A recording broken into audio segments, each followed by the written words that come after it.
I want to say thank you guys again. I know it has been a long week and we've been Zooming every day of the week. So Yes. I really appreciate you guys being able to come in and spend time with us as well. So I really appreciate you guys and thank you.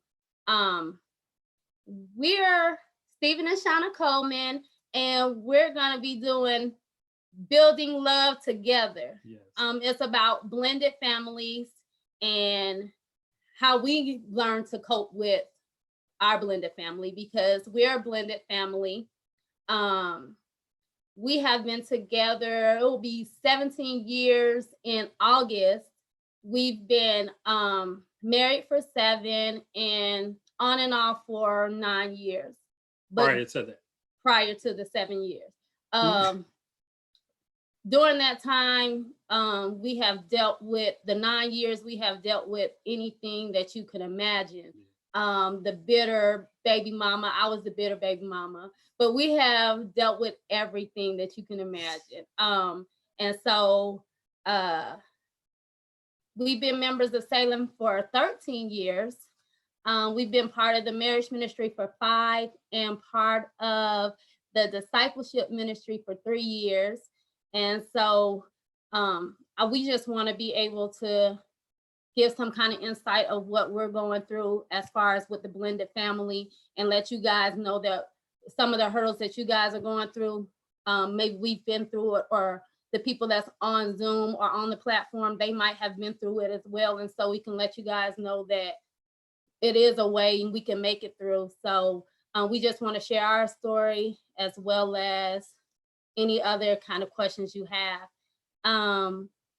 Can everybody tell us where we're calling from or meeting from? What state you're in? Where y'all at? We know we got people watching in North Carolina.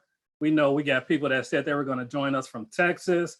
So if you can put in the comment section, just let us know, where are you watching us from? Where are you joining us from? And chances are you probably got better weather than us here in Chicago. I see Crestwood. I see you, Siobhan. I see Crestwood. Burnham. Okay.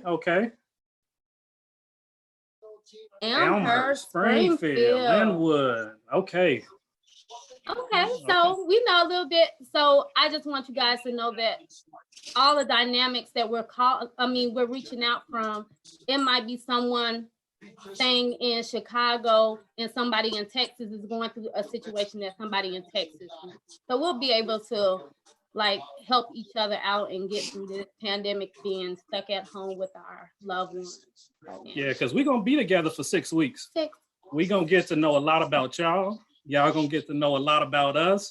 And we're going to share and we're going to grow together and we're going to do this thing for 6 weeks. So get comfortable, join, and let somebody else know that can benefit from this information to join us as well. Because there are a lot of blended families out there. And as we're sitting here, what is a blended family, right? So a blended family can be a number of different situations. No blended family may be the same. So our blended family, as my wife talked about, is when we first met and got together, my wife had 3 children and I didn't have any children. And so that was kind of an adjustment period that I had to go through to get used to that. And not only me, but the whole family had to go through an adjustment period. It could be where you and your spouse have children from previous relationships, and both of you guys come together and you form this family together. But a lot of what we're seeing nowadays, and what we're seeing more often than not, is blended families that are coming together because people are getting married later in life. So you have adult children, and people are getting married later in life to the point where their adult children are already out of the home, but they're still a blended family.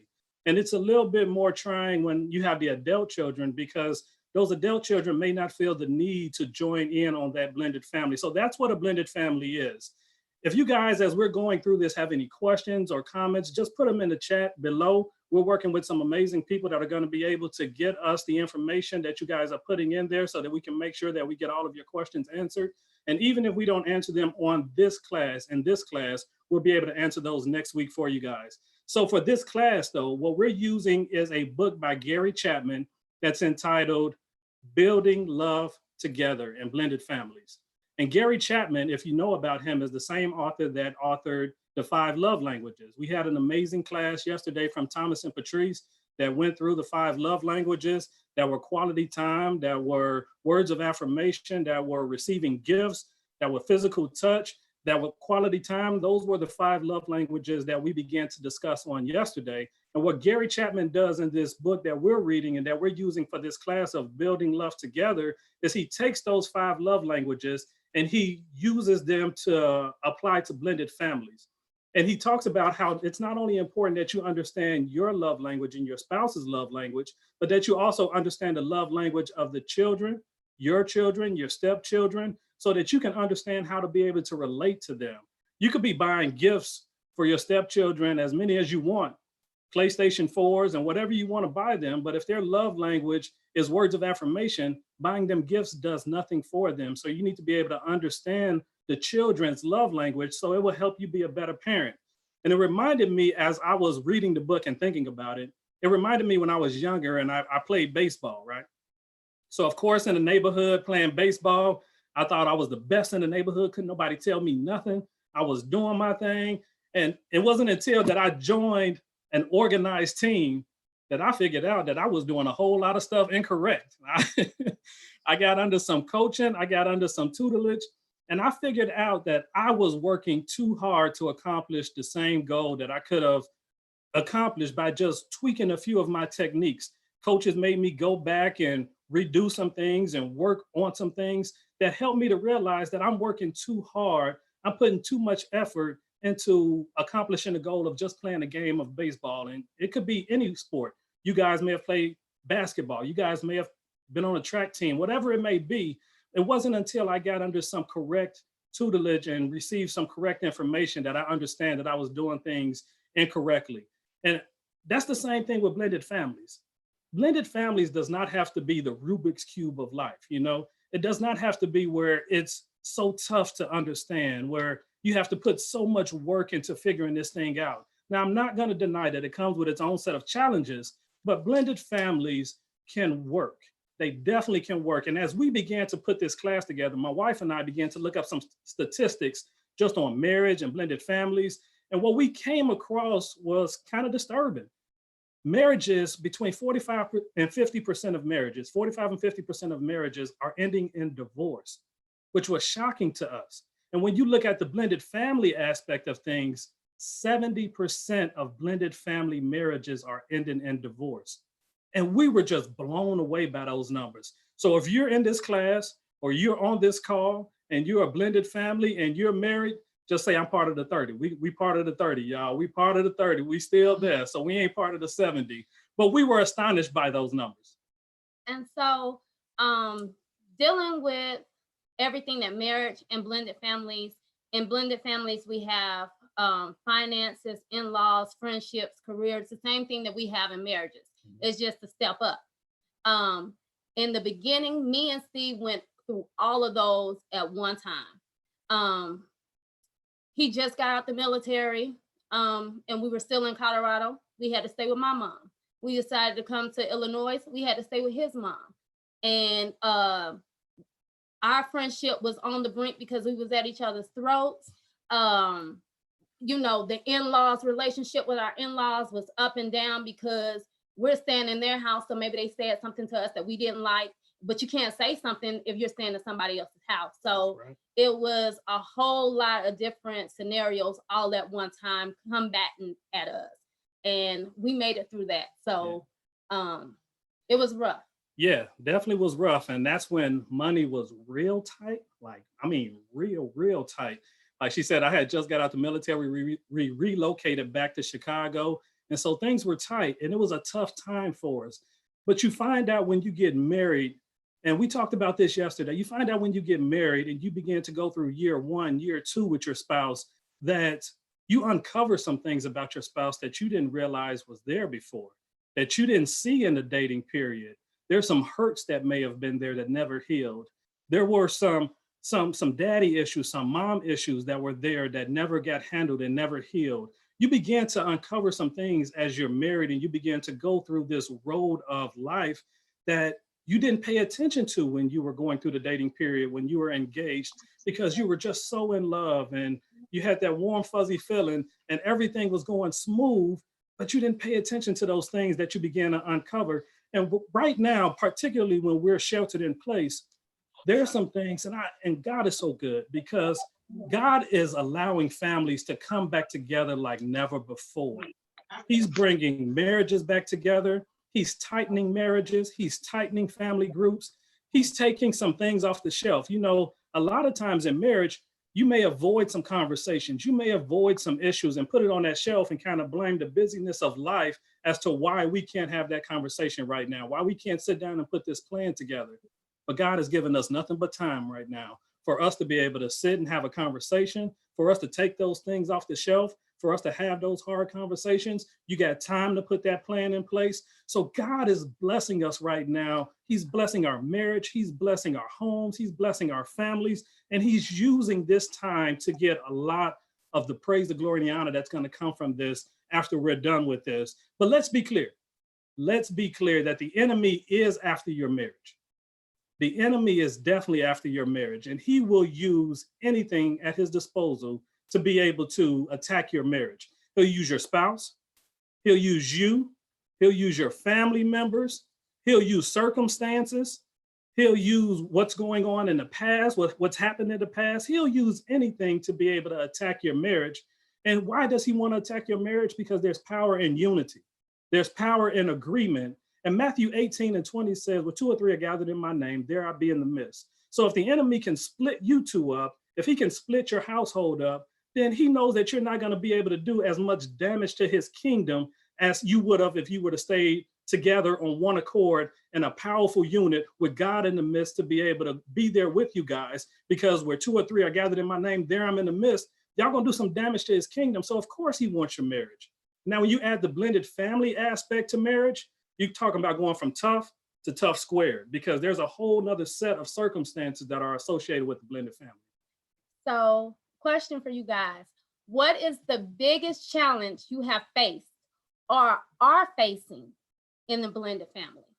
So let us know, what's the biggest challenge that you're currently facing or you have faced in your blended family? What are some of the things?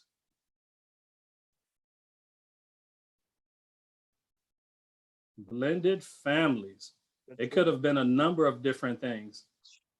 Teenage children is a huge one. It is a huge one. Teenage children is a huge one because teenage children are used to a certain way of life. Teenage children talk back.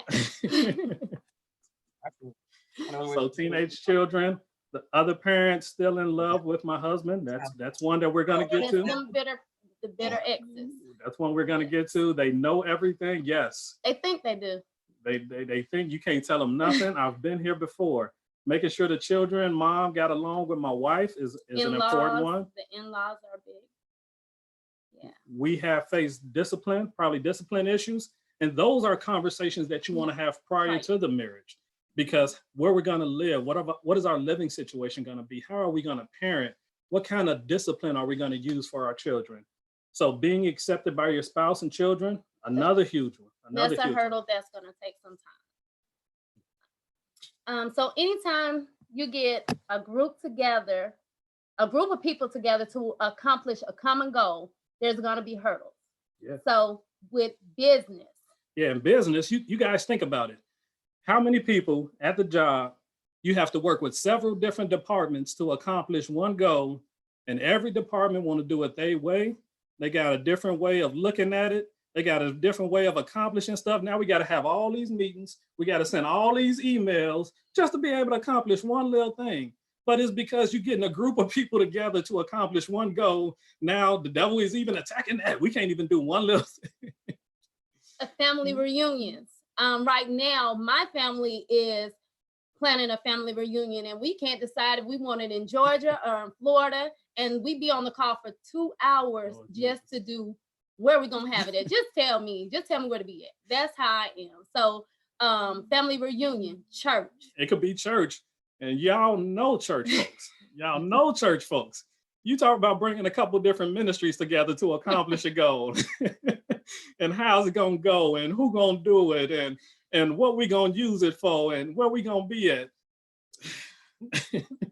Then the other one is vacation. With the blended family, the kids want to go to Florida to see Disney World or wherever. We want to go on a cruise, but they don't want to be in a big body of water. I'm gonna need them to get it together because I want to experience different things than just going to Disney World and spending all my money on a character that I can go ahead and get you a costume and you do it yourself, you know. But yeah, they want, so we got to compromise. It has to be compromised with everyone in the blended family. And if you're going to be, she said, who's paying? Right. If we're going to Disney World, you're going to be paying. If you're going to be successful at anything that we've just talked about, whether it's in business, at church, whether it's with children and family members, there has to be some things that are in place. So there has to be communication. You guys have to be communicating because now you're part of a team, right? And that's what I learned even in my baseball example is before I was just an individual operating on my own, but now you're part of a team. And the first thing that the coach tells you is you got to communicate. If you're going to catch that fly ball, you got to let someone know, yell out, I'm going to catch that fly ball. So 3 people ain't running into each other. All of us trying to catch this fly ball. We can communicate and accomplish this so much easier, but you also have to have planning. You have to have strategizing. You have to review the plan and you have to adjust the plan if you're figuring out that the plan that you guys put in place is not actually working. So when I was in the military, it was called an after action report. We did something, we accomplished something, and then we came back to the table and said, how did that go? What did we do well? What could we have improved on? What do we not need to do again? We came together and we talked about that as a team so that next time we were more efficient and we were better at what we were trying to accomplish. And that goes back to what Square Petty said, who paying?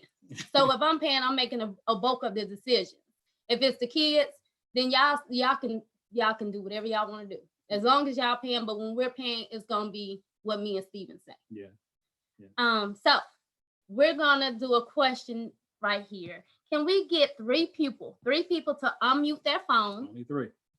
And share with us your blended family composition. Yeah, so tell us your blended family story. So you guys have heard from us as far as our blended family and how we have 5 children now. We had 3 children when we first met, and we've since had 2 children together. But let us know your blended family story. And Steven has none. So now I have 5. You he has none before me. Anyone want to share? I'll share mine. Okay, we hear you. So I have the same situation as you guys. I've been knowing my husband for 17 years. We've been married for 7 years. When we met, I had a kid. And then during the time when we broke up, he ended up having 2 kids by 2 different women. So then it was like, okay, I could still stay with it, whatever. I don't have so much an issue with the kids. It's more so of the mothers and the fact that they can't let go of him. And then the way I raised my son and the way they raised their kids is like totally different. So then my husband, I bump his because he think I'm unfair to his kids because I feel that they should be acting a certain way instead of this being up to 12, 3 o'clock in the morning just playing video games. Because I'm like you, if I'm paying the bill, yeah, you're going to be off at 10:30 and everybody's asleep. Right. I agree. I have a blended family. My son is 17, and then I have a 12-year-old and 11-year-old. Okay. And how does that dynamic between the 17, 12, and 11 work? Do they get along well? Do they interact well? Well, my son is like me. He's more nonchalant. Nothing really bothers him. He just go with the flow. He used to being the only child, so he can stand them for a little while, but then after a while, he like, it's a big age difference. Because then my husband's like, well, take him outside with you. And he like, why I got to take him outside? And then the 2 younger ones, they're clingy. So it's like if we're having a date night at home, it's like they have to be right there. Or if we walking in a mall, it's a girl and a boy, so they got to be by the father. So it's like, I be feeling like, why are we here then? If it's more so your kids. So I'm trying to learn. That's why I'm taking this class, because I really want my marriage to work. But it's like, and then we just had him for 4 weeks. So all of us was locked in the house for 4 weeks together. I just need y'all to pray for me because we got you. We got you. And we're glad to have you a part of the class because that's exactly what this class is for. for us to be able to learn from one another, to be able to share stories, and to be able to understand that someone else has been through the same situation that you're probably facing right now. One trick of the enemy is to get you on an island, to make you feel like nobody has ever been through this before, that the world is crashing, that everything is horrible, when it's not. You have to connect with a group of people that believe the same way that you believe, and we can pour into one another and say, I've made it through that. This is how I made it through that. The exact same thing may not work for you, but guess what? You can make it through that situation. So somebody else in your family structure, your family composition.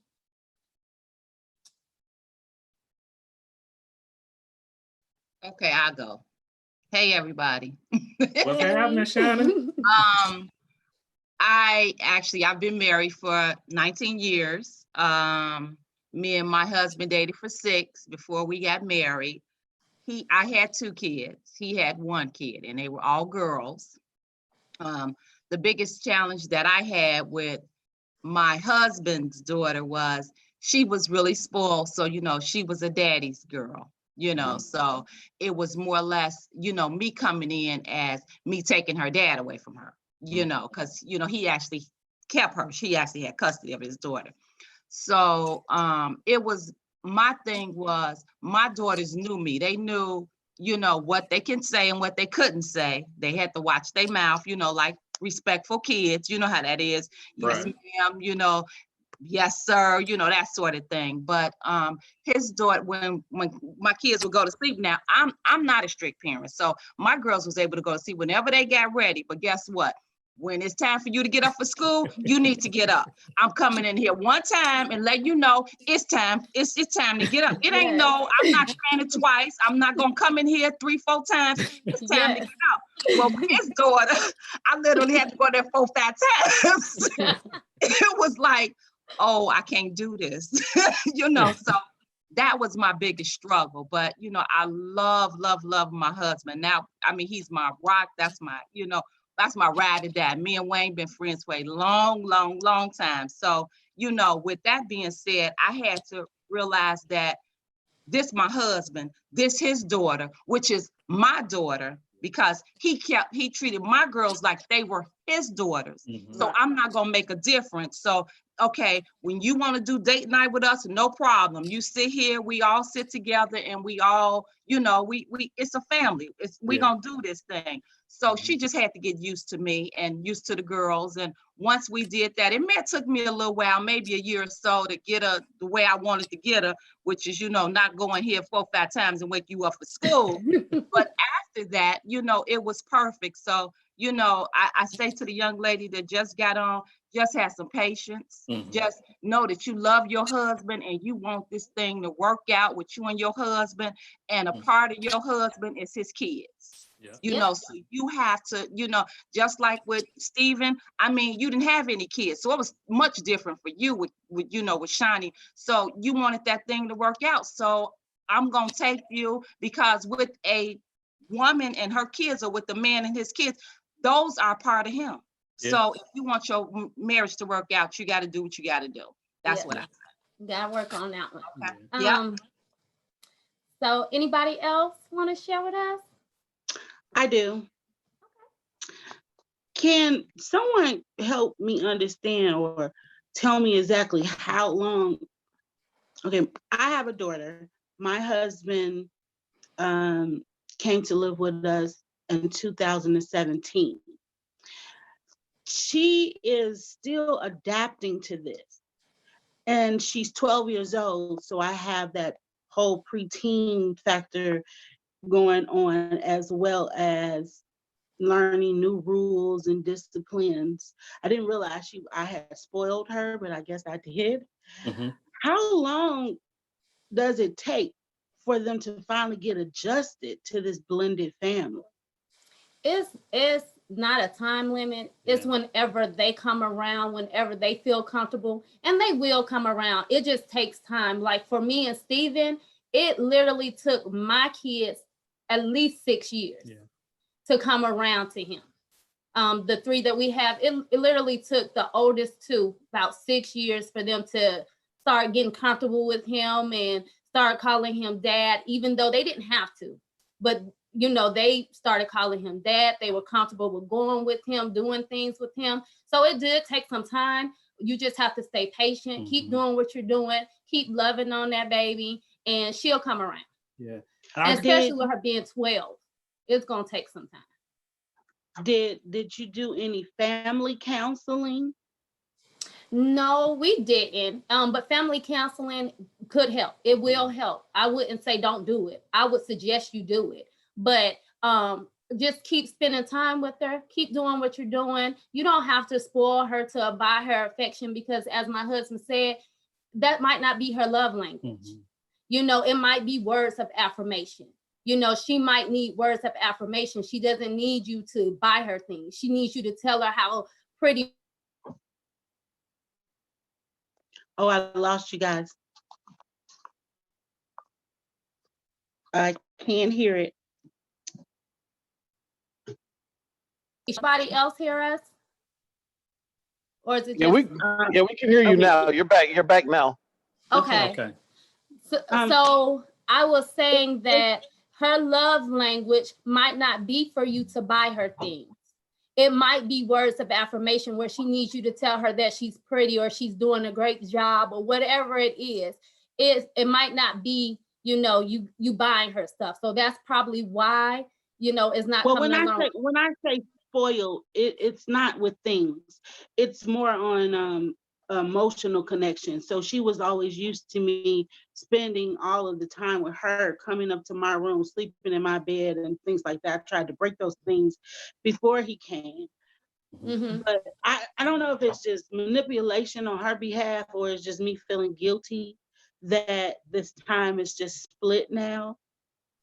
Well, you know what they do play the, you know, play us, you know, they'll play the book to get what they want from us. Yeah. Like my kids know something that I might not give them. Like the oldest girl, I won't give her no money. You know, she don't need nothing. I bought you everything you need, so you don't need nothing. But she'll go to Steve and be like, Dad, can I get $20? But he didn't know that, you know, I already bought her what she needed. So what you need $20 for? You don't need that $20. She just wanted to have it. So she knows that if I say no, she could go to Steve and get it. And I usually don't find out until after the $20 is gone. But but Kimberly, I just want to encourage you, just continue to be patient because like my wife said, it took us fully 6 years. You know, it was some good times in there, was some bad times in there, but it took us probably fully 6 years for everything to fully integrate. And so don't rush her. Let her come along at her own speed. Don't let her manipulate the situation, but don't rush her into a place where you guys want her to be faster than she's ready to go there, because that may backfire on you. So. Okay, thank you. You're welcome. So with blended families, as you can tell, it can be like a disturbance in the matrix. Has anybody ever seen the Matrix? It's like you don't know what just happened. You know, everything's changed. Like it's just different, and we don't know why. You know, and that's how it is with blended families. Yeah, it's always a disturbance in the matrix, but every blended family has a different dynamic to their blended family. It could be varying children from previous relationships, as we talked about, older children versus younger children. A lot of the times you may have more of pushback from teenage children or adult children. It could be varying living situations where we're living under the same roof, we're in the same home, or children only come on the weekends. It could be a number of different things that affect a blended family, even like activity level from the other parent. Yeah, like very active, or they can be absent, or they hurt or bitter exes like we've been talking about. So it can be all kinds of disturbances in your matrix. And real quick on the bitter ex part, the hurt bitter ex, I just want to pause there for a second, because if you allow it, that can put a lot of pressure, frustration on your marriage. And so don't allow the bitter ex to put that much pressure on your marriage, because they could be just trying to make life hard for you guys. They could be not cooperating or talking negatively to you, to the children or around the children. They could be doing so many different things, and it's because they're unhappy with the way their situation turned out or the way they're living their current life. So what I would encourage you guys to do is don't respond, because children are smarter than we give them credit for. Children will eventually see exactly what's going on.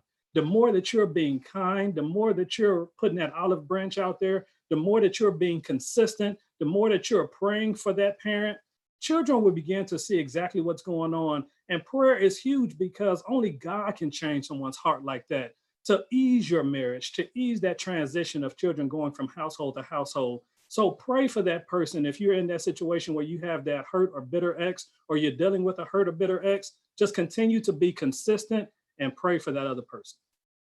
So I want to tell you guys about how the kids need time.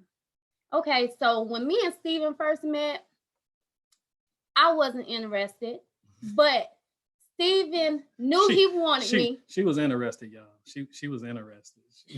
He knew he wanted me, and he did whatever he could to woo me.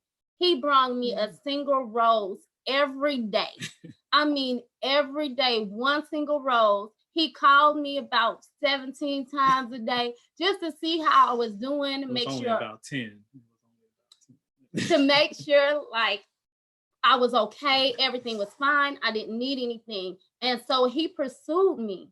And out of him pursuing me and giving me the roses, and no lie, he gave me a single rose every day for at least a year.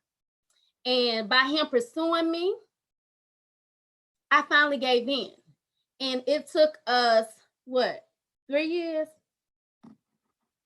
Maybe 3 years. But it took us time to get to where we are. Mm-hmm. And so what I'm saying is, it's going to take your kids time to get to where they are, to build that relationship. The same relationship it took you guys 3 years to build, it's going to take them some time to build. You can't think they're going to do it in 2 weeks or overnight just because you guys got married and they moved in, or however your family dynamic works. Yeah. But you can't think that it's just going to happen overnight.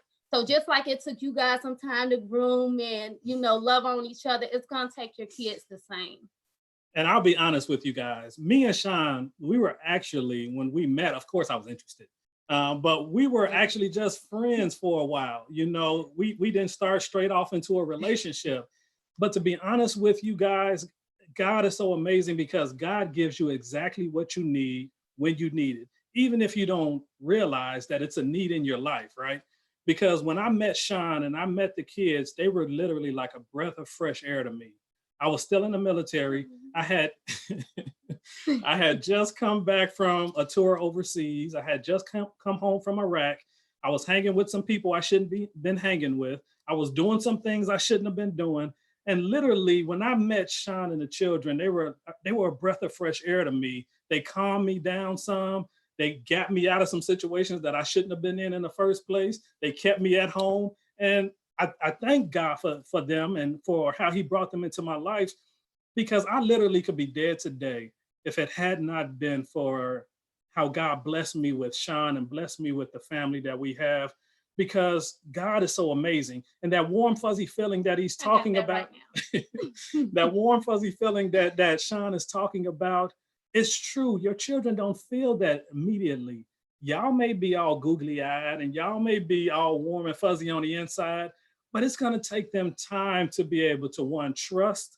It's going to take them time to be able to sit back and say, I'm comfortable. It's going to take them time to really accept this, because this is a new relationship, right? There's less of the parents' time that we talked about earlier from one of the classmates. They're not used to seeing their parent with anyone else besides their biological parent, maybe. Or maybe they're not used to seeing their parent with anyone.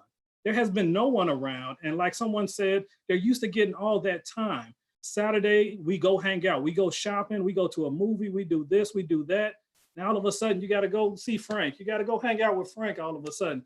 Now, Frank want to take us to the Mexican restaurant. Whatever it is, they're not getting that same amount of time. So it's that disturbance in the matrix that my wife talked about.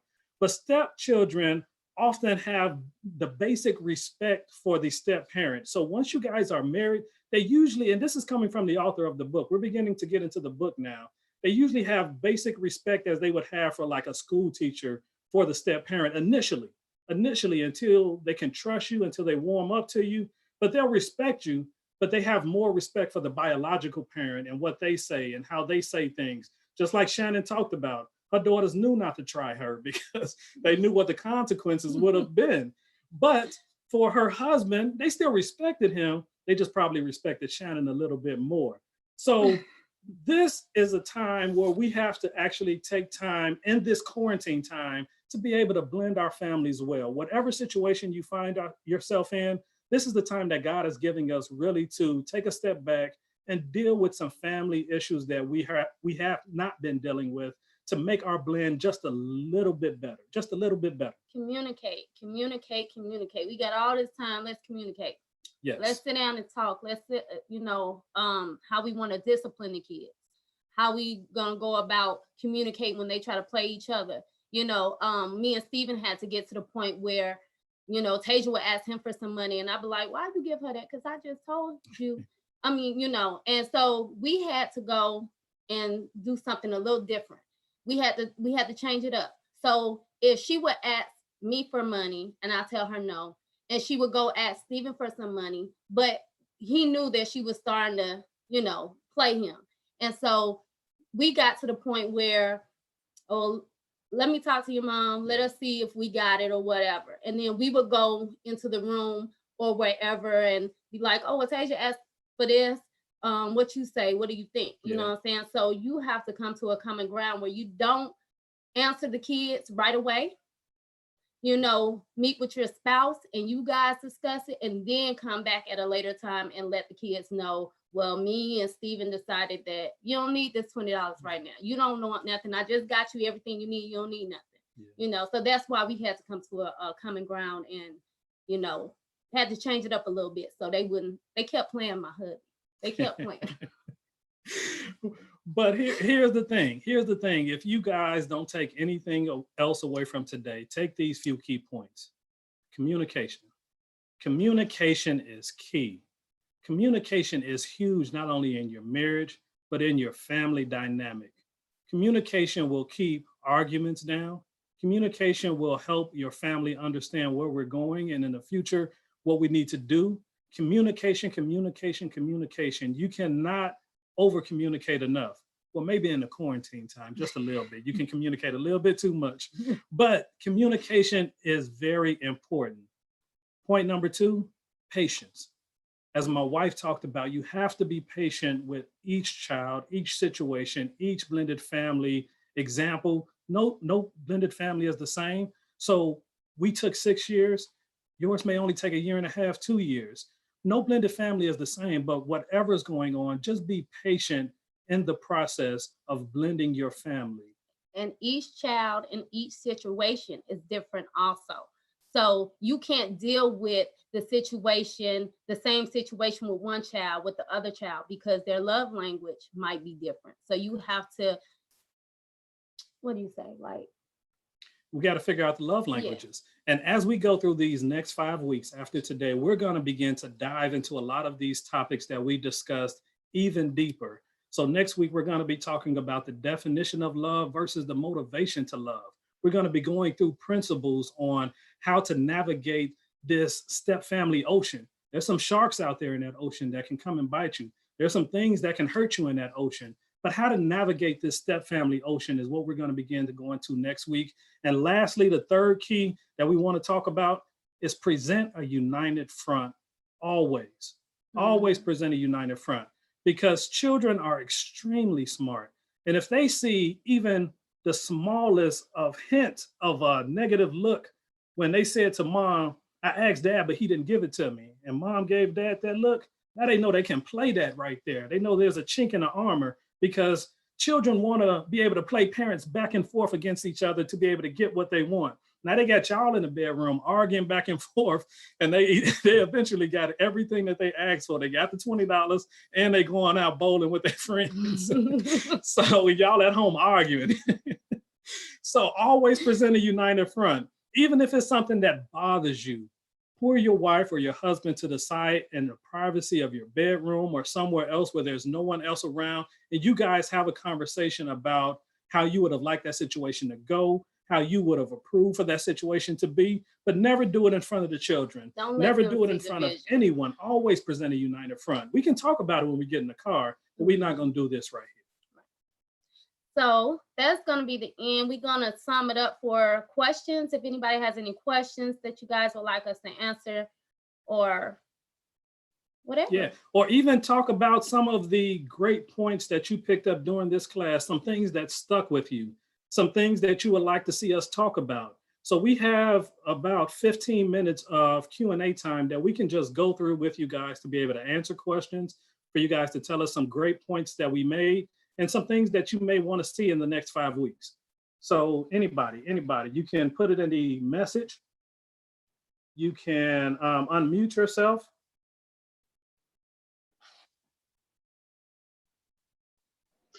Hey guys, this is Tony. I don't know if you can hear me. You can't. Yeah. My video's not working.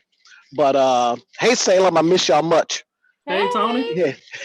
for those who don't know, myself and my soon-to-be wife we've actually been in kind of a blended families for the last 3 years. My biggest fear in the relationship was acceptance between my daughter and her daughter, them accepting one another, and then of course each one accepting the other soon-to-be spouse. Right. We've been blessed that it's been very, very smooth.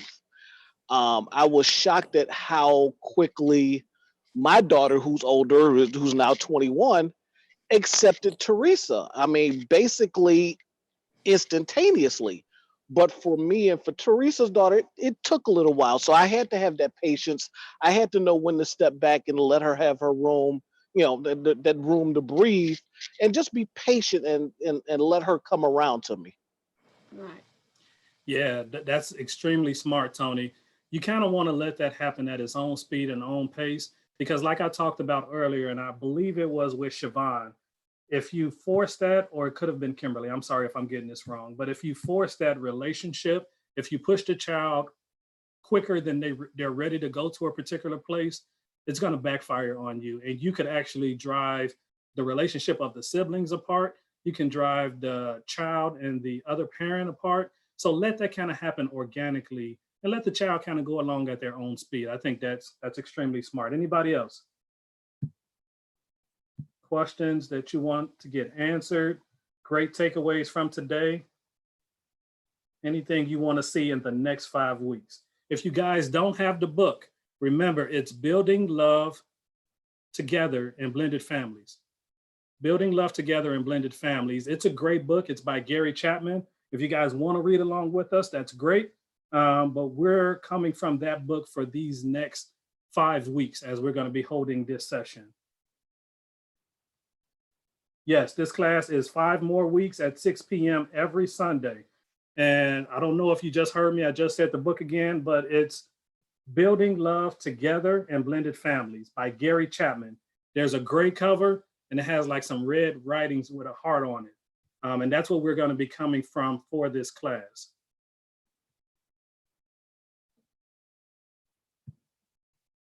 Any other questions? Because we do believe in starting on time and we do believe in ending on time. So if you guys don't have any other questions, we're going to give you a challenge for next week, a little homework that we have for you guys. And then we're going to pray out. One second. You are absolutely right, Siobhan.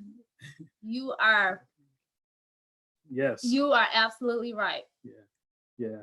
And that's on both ends, because patience is a virtue. Patience is a virtue. And be careful what you pray for, because I prayed for patience before and I got put in some tough situations where I had no choice but to be patient. And so now I feel I'm more patient than I used to be, but patience is a virtue. And so being patient because you love your spouse is a huge thing. Okay. So I'm going to give you your little challenge for next week.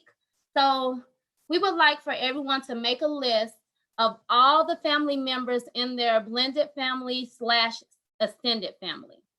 For each family member on the list, what is the hurdle you face with that particular family member? I want you to write it down You don't have to share with us. When we get into next week's lesson, then you will understand why we're asking you to do that challenge. Yes. So every family member that's a part of the blended family. So not only within the household, spouse, children, but we're also talking about grandparents. We're talking about the other parent, the ex, whoever it may be. We're talking about everybody. And what hurdles do you face in that relationship with those particular family members? And then once we get into the principles of next week, like my wife said, you're going to understand why we wanted you to identify that this week. So if there's no more questions, are there any other questions? Does anyone have a good family therapist? We can bring that to you next week. We will research that for you, Kimberly, and we will actually have that information for you next week. So yes, we do. Siobhan, I see you have your hand raised. Go ahead. I'm sorry, that was by accident. Okay. Okay. Well, if we don't have anything else, we thank you guys for joining us this first week. Remember, we're here 5 more weeks every Sunday at 6 p.m. So this is also going to be on YouTube. This is also going to be in our Facebook page. We're going to bring Michelle in and let her give the information for the Facebook page. And we also, if you are not a part of the Facebook page, we're going to send a link out to you. And so we'll let Michelle talk about that. So our director of discipleship ministry, Michelle Pullen.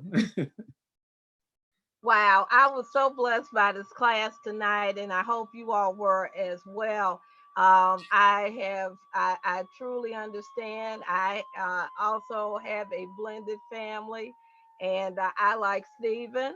I didn't have any children, and my husband had a son, and I can tell you that it takes time. But we are close, and it is all about patience. It is Yes. all about patience, and it has to be organic. You have to want it though, and I think that all of the points that have been made, and I would encourage you, it's work on both parts. It's work on working as a united front. If you are the bonus or the step parent, you have to be patient. And you have to know that you love your spouse, and that in loving your spouse, it is all about loving every component that comes along with the spouse. And so patience, it takes time. Yeah. And you never know. When my son started calling me mom, nobody was more shocked than I was, but it was some time. And so, but it was all about continuing to love. So we will, as Stephen said, we have a personal growth page on Facebook. And at the conclusion of tonight, we will send you all the links so that you can join and you can replay this video. And if there are any questions that you have, Stephen and Shawnia will be on to answer questions throughout the week. We are in this thing together. We are a family. We are your extended family. This is why, and we thank God for Pastor Meeks, who loved us enough to give us this opportunity to have these growth night classes. And know that God loved you so much. He heard your prayers. And if you want to invite others to come, you don't have to be a member of Salem to be a part of this class. We want to be a blessing to the body of Christ. And so thank you all so much. Great job. You all did an amazing job, and encourage your teachers. They did an amazing job. God bless. They did. God bless. Yeah. So we're going to go ahead and have a word of prayer before we let you guys go. Once again, thank you guys for joining us this first week. We look forward to seeing you and even your friends and your other family members here next week. So if you know someone that's a blended family that can benefit from this information, bring them in, send them the link, let them register for the class so they can join. Even if you know someone that's dating or engaged that will be a blended family, this is great information for them to get early on at the early stages of their relationship before they're married, so that they can avoid some of those pitfalls and potholes that we had learning the hard way. So we're going to go ahead and pray out. Father God, we thank you for your goodness, your grace, and your mercy. You've been so wonderful to us. You've kept us. You've protected us. You've watched over us. You've made sure that we haven't lacked anything. And in this time, Father God, we thank you for the time that you're giving us and allowing for us to have to be able to connect with our spouse, to be able to connect with our children, to break down some of those barriers and those walls that were there before, to have some of those hard conversations, to spend more quality time together, to be able to learn our children and understand our children and learn our spouse and understand our spouse. Father God, we thank you because you're great, you're mighty, you're worthy to be praised, and you're God all by yourself. So we know that everything that you do is purposeful. Everything that you allow has a purpose behind it. And we know that, Father God, in this situation, you will get the praise, you will get the glory, and you will get the honor. So bless every household that's represented here today. Let this week be a peaceful week for them. Let the children communicate more. Let the parents communicate more, Father God. Let there be patience that reigns in the home. And let the parent be on one accord and present that united front that you have for us to present. So, Father God, we love you. We bless you, we magnify your name, and we lift you up. It's in Jesus' name we pray. Amen. Amen. God bless you guys, God and see you bless. next Sunday at Thank 6 you, guys. p.m. Thank you guys. Great job, you guys. All right, Good thank job. you. Good job. Good Thank job. you. Thank you. Good Thank you. job.